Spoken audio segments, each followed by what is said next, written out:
So hello guys, how are you doing? We are finally back in an AMG, and after the recently tested A45S, we today have a brand new model. The steering wheel already shows it.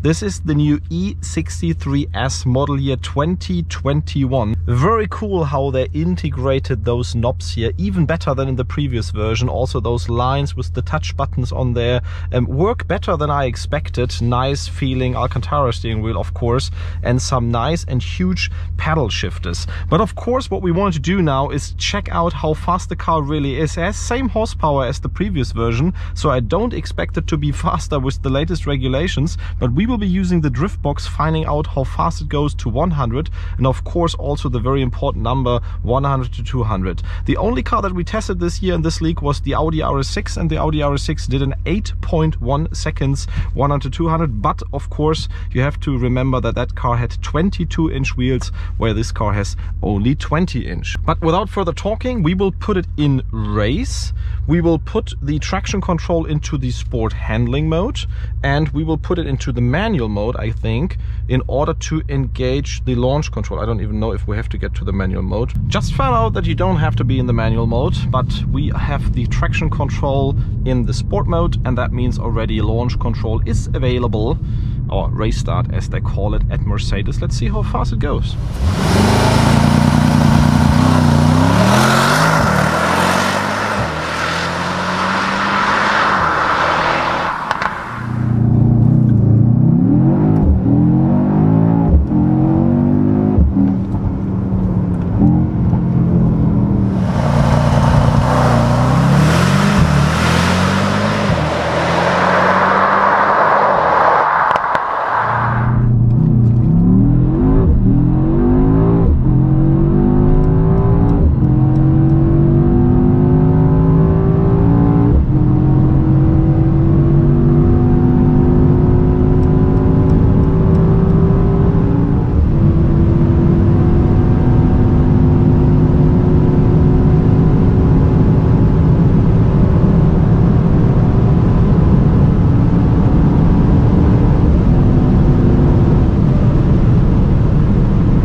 Now see how fast the E63s goes from 100 to 200.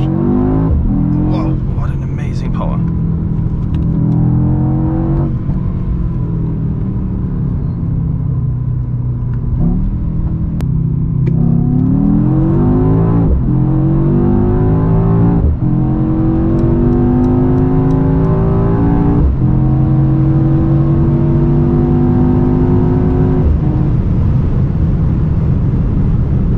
So guys, we managed some pretty nice times. Of course, 0 to 100 is likely very similar to what I expected.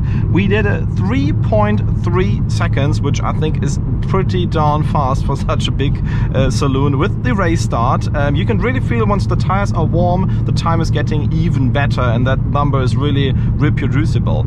Secondly, the number that I think is very good as well, but also I would say like expected, is that 7.7 seconds 100 to 200.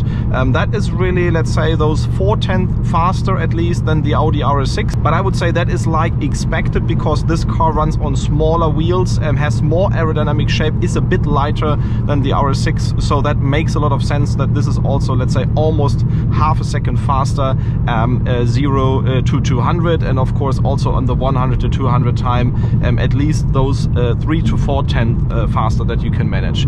Internal measurement system also shows very similar numbers, so I think that is very reliable what the box is telling.